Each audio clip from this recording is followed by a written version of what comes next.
on se retrouve donc pour l'invité du jour et ce soir c'est Jean-François Villano qui est avec nous ou encore Gold 31, bonsoir. Oui, bonsoir, je préfère Gold 31 effectivement puisque je suis plus connu sous ce pseudonyme en tant qu'internaute, webmaster et blogueur que sous mon nom personnel. Alors on va rester sur Gold 31 voilà. pour cette interview.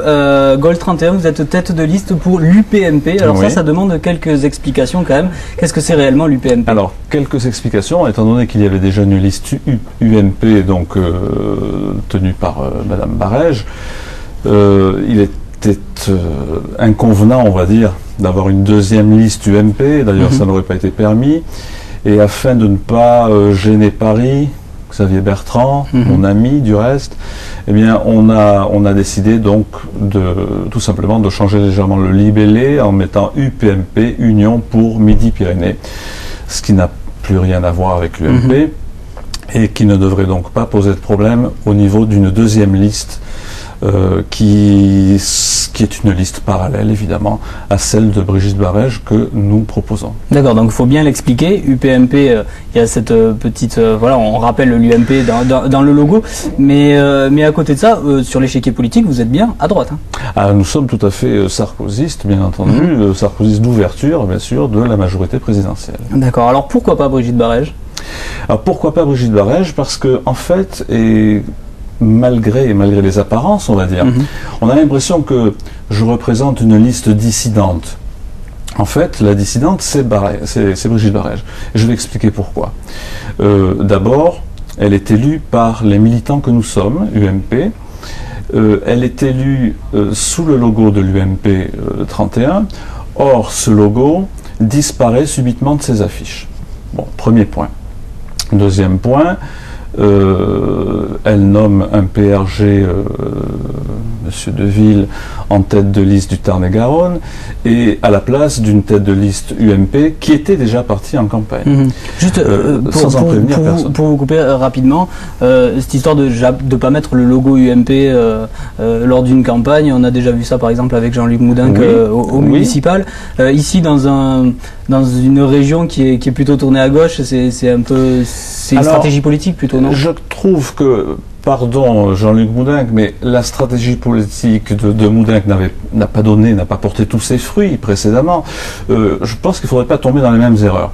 Alors on n'est pas obligé de dire Barège, UMP, etc. Mais enfin au moins majorité présidentielle, au moins.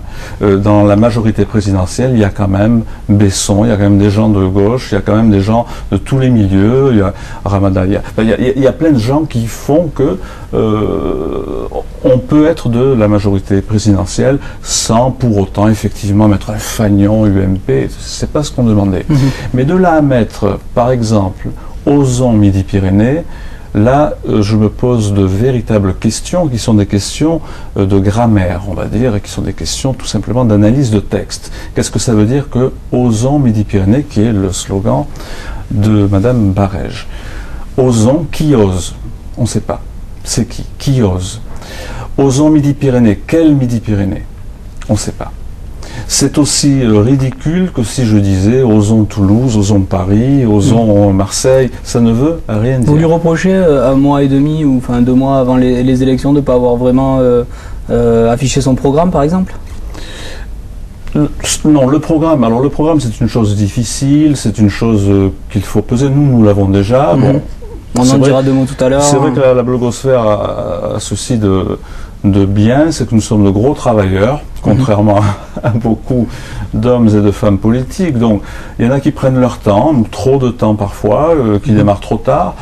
La blogosphère a pour habitude de travailler tous les jours. Je vous donne juste un exemple. Pour ce qui concerne Royal Mensonge, donc le site dont je m'occupe en tant que Gold 31, en 3 ans, donc depuis la campagne de Nicolas Sarkozy, j'en suis à 1500 articles, c'est-à-dire 3 articles par jour, en gros.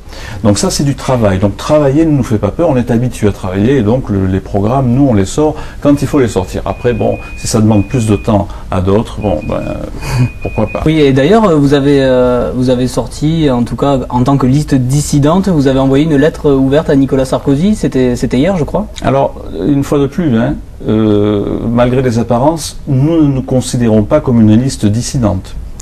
La dissidence pour nous... Allez, deuxième liste alors, on va dire. On va dire une deuxième liste.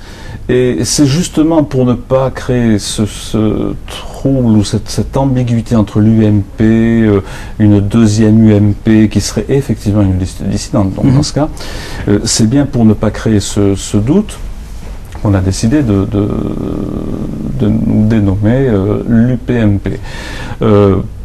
Je persiste et signe en disant que pour nous, la liste dissidente, c'est celle de Brigitte Barège, pour une autre raison d'ailleurs. C'est qu'elle a nommé les 5 premières listes le nom de sa liste, ouais. de sa liste, donc avant même d'en référer aux autorités supérieures, nationales, c'est-à-dire Xavier Bertrand, Nicolas Sarkozy, qui sont les seuls à pouvoir valider une liste. On le rappelle, c'est le 25 qui ça passera devant passe le 25. Or, elle, en nommant sa liste d'entrée de jeu de façon comme ça outrancière et sans respecter du tout les règles internes de notre parti, la dissidence ne vient pas de nous, elle vient visiblement de Madame Barège. Alors finalement, cette lettre ouverte, elle a quel but ? C'est demander à Nicolas Sarkozy de prendre parti pour vous? Alors, la lettre, en fait, elle a un but, elle a un double but. Le premier, c'est de montrer que nous allons à l'échec, on le sait tous, nous savons tous que nous allons perdre avec Brigitte Barège. Qu'il y a une autre alternative. La deuxième alternative, c'est pas de prendre n'importe qui et n'importe quoi pour faire une liste. Je vous signale que Madame Barège a pris sa directrice de campagne sur sa liste, ce qui ne se voit jamais dans aucune liste. Enfin, et donc... on a vu ça à la mairie de Toulouse avec Pierre Cohen. Bon, avec d'autres peut-être, oui, en tout cas pas à droite. Et on a un deuxième but, c'est celui de proposer et de réunir enfin une famille que vous savez un petit peu disloquée quand même, depuis toutes ces élections internes à l'UMP 31, élections européennes, enfin tout ça nous a un petit peu quand même secoué. Il a fallu faire une espèce de scission, de réunion réellement entre les anciens, les modernes. Bon. Et je crois qu'on y est parvenu, notamment avec Christine de Hérac, notre présidente de l'UMP 31, que j'ai aidé, vous le savez, dans sa campagne, pour sa présidence à l'UMP 31, mais également pour les européennes avec Dominique Baudis, dont j'étais le webmaster, je vous rappelle. On a quand même obtenu 4 sièges. Donc tout ça pour vous dire que notre liste est une liste qui présente des noms qui effectivement hier étaient opposés, des gens qui hier s'opposaient encore, se déchirer, même on peut aller jusque-là. Donc en faisant la réunion de tous ces gens-là sur notre liste à nous, des gens que je connais tous personnellement et qui ne demandent qu'une chose, c'est justement être unis pour battre Malvy, eh bien, il n'y a que cette liste-là pour y arriver. Donc, on va quand même réexpliquer, parce qu'on ne l'a pas expliqué, à la fin de cette lettre ouverte, vous proposez une liste de 20 noms. De 20 noms, pour commencer, bien sûr. Pour commencer, bien évidemment, alors je vais en citer quand même quelques-uns. Oui. Très rapidement, Christine de Vérac et Dominique Baudis, qui sont donc députés européens. On a Alain Chatillon, qui est sénateur ici, Laurent Cusac, Nouveau Centre, Elisabeth Husson, ex-présidente du Modem 31, enfin j'en passe, Jean-Luc Moudinque, donc l'ancien maire de Toulouse. Tous ces noms sont des personnes qui ont quasiment tous déjà des mandats. Et à côté de ça, dans une de vos propositions, c'est d'arrêter le cumul des mandats. Est-ce que c'est pas un peu paradoxal tout ça? Des mandats, oui, bien sûr.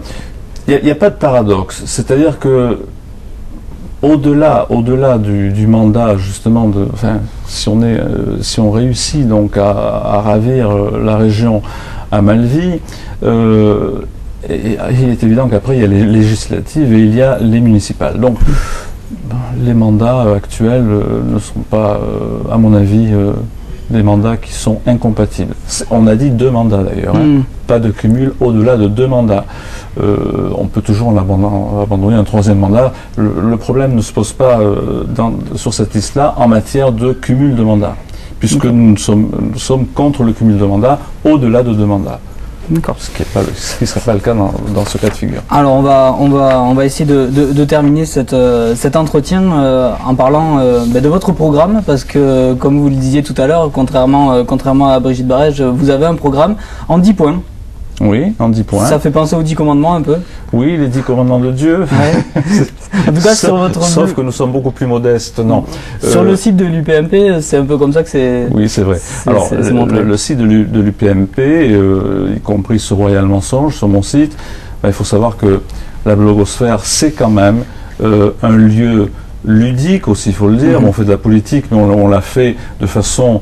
on essaye de la mettre à portée de tout le monde. Je ne vais pas dire amusante, mais enfin en tout cas décontractée.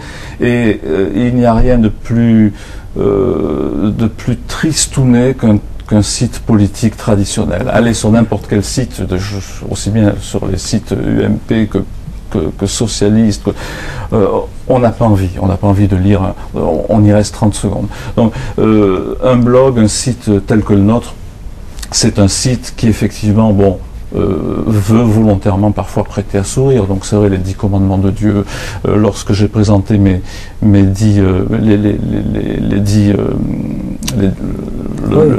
le programme a fait la liste en tout cas des 10 commandements, effectivement il y a une image que j'emprunte à la Bible où on voit Moïse séparer les autres. Oui, bon, c'est très drôle, mais au-delà au-delà de ça, il y a des réelles idées à l'intérieur. Il y a une réalité extrêmement sérieuse qui l'est peut-être autant, sinon plus, que dans un site politique dit officiel sur lequel on s'ennuie prodigieusement. Alors la campagne est encore longue, alors on aura le temps de revenir sur toutes ces idées. Peut-être revenir sur la majorité. Vous avez une dimension écologiste. J'ai l'impression qu'en ce moment on peut pas couper. On peut pas couper à ça. Vous parlez d'identité régionale. Oui. Vous arrivez à passer un petit peu tous les sujets. On a l'impression que finalement c'est le programme parfait. Est-ce que ça existe vraiment, le programme parfait? C'est pas de programme parfait, mais on a voulu, par rapport à l'identité nationale, justement, qui est un débat intéressant et important, on a voulu, au niveau régional en tout cas, y associer l'idée d'identité nationale et régionale. Ça nous paraît incontournable. Certes, on peut débattre autant qu'on voudra de l'identité nationale. On est néanmoins midi-pyrénéen aussi. D'où la langue occitane aussi. D'où la langue occitane que l'on défend également. Donc, alors, oui, effectivement, on va dire que c'est un programme parfait, sachant que la perfection est rarement atteinte. Est-ce qu'il n'est pas trop ambitieux, en fait, dans ma question? Non. Alors, pourquoi oui, on fait allusion évidemment à l'écologie, au vert, oui, bien sûr, mais on a aussi l'impression parfois qu'à l'heure actuelle, il ne faudrait parler d'écologie que si on est vert, que si on fait partie du... Non, mais enfin, quels que soient les partis, qu'on soit socialiste, qu'on soit à l'UMP, à l'UPMP, qu'on soit vert ou pas vert, c'est un problème mondial qui intéresse tout le monde, et je ne vois pas pourquoi les verts, plus que le PS, plus que tel ou tel autre parti, auraient la mainmise sur l'écologie. Donc l'écologie, c'est un patrimoine maintenant qui est mondial. Donc voilà. Alors oui, programme idéal, oui, effectivement, mais qui n'est pas du tout démagogique, quoi. Ce programme-là, ces 10 points, c'est réalisable? Ils sont tous réalisables, effectivement. Ils sont tous été bien pesés, ils sont tous réalisables, finançables également. Il est clair qu'on abandonne, nous, la ligne LGV, ligne à grande vitesse, ce qui est une aberration. Pour gagner 1h30, 1h30 de trajet, on va déboiser, on va raser des vignes entières. En tout cas, vous êtes conscient que ça va pas vous amener beaucoup d'électeurs, le fait de dire non à la LGV? Ça va amener mais qui va le prendre d'abord, qui va le prendre, ce train grande vitesse? C'est des questions qu'il faut se poser. À l'heure actuelle, on a entendu hier ou avant-hier que la SNCF elle-même souhaitait diminuer le nombre de ces TGV. Alors, je ne vois pas comment on mettrait une ligne LGV qui nous ferait gagner 1 heure. Est-ce que ça veut dire que tous les jours, un Toulousain irait travailler à Paris, par exemple, et rentrerait le soir, avec 4h30 de trajet aller-retour? C'est un peu utopique, mais enfin, il me semble que c'est quand même 4 milliards d'euros d'investissement, dont 1 pour la région, pour rien. Absolument pour rien. Quant à nos hommes politiques, vous savez que Mme Barège va prendre 350 € d'amende pour absentéisme à l'Assemblée nationale. elle fait partie des 11, mais des 11 députés cancres de l'Assemblée, puisque sur 777 députés, seuls 11 seront sanctionnés, dont Mme Barège, par le président Accoyer, quand même, qui est le président de l'Assemblée nationale UMP. Et Mme Barège s'est rendue... Pour contrebalancer, Pierre Cohen aussi, oui, 9 présences, Mme Barège 16. Alors, 16 présences constatées, hein, c'est-à-dire que normalement c'est une semaine, mais dans la semaine, vous pouvez très bien être présent qu'un jour, ça compte pour une semaine. Bon, peu importe. Sur 16 semaines constatées de présence, est-ce que vous pensez que Mme Barège va prendre le LGV lorsque les transports sont payés pour nos députés? Je pense qu'elle prendra l'avion, enfin, à l'évidence. Donc, à qui va servir le LGV? Voilà, la question est aussi simple que celle-là, et elle ne servira à personne. Bon, excepté pour les vacances, les départs, éventuellement ponctuels, mais ça fait beaucoup de dégâts, alors écologiques déjà, beaucoup d'investissements pour rien. Bon, en tout cas, on aura le temps de revenir pendant toute cette campagne sur tous ces points. Il y en a 10. Je le rappelle, on peut aller sur votre site internet ou sur le site upmp.net de l'UPMP. Royal Mensonge. UPMP.net. Royal Mensonge, bien entendu. Ça, c'est pour votre site. Vous pouvez même taper Gold 31 sur Google. Oui, ça ressort assez bien. Ça ressort aussi.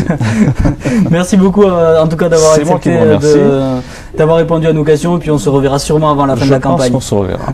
Merci à vous. Nous, on se retrouve dès lundi pour un nouvel invité du jour. Bonne soirée sur Toulouse Info. Merci à vous.